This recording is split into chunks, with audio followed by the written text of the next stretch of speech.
Here I have DUODUOGO J6 Plus, and today I'm going to show you how to enable portable hotspot on this device. So first of all, you have to open settings, then you have to enter more section, then go to the tethering and portable hotspot, Wi-Fi hotspot.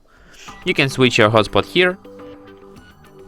You can also change some of its settings. For example, here you can set it your hotspot's timeout, after what time it will turn off automatically.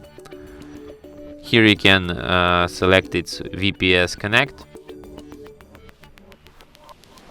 Here you can set up your hotspot.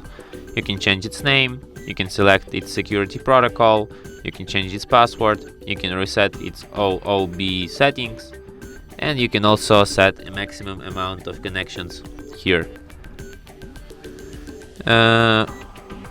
You can also watch bandwidth usage here, and you can see connected users and blocked users, but as you can see, nobody is connected to my hotspot. And I guess you can also switch your hotspot here at the upper bar. And that's it. Thanks for watching.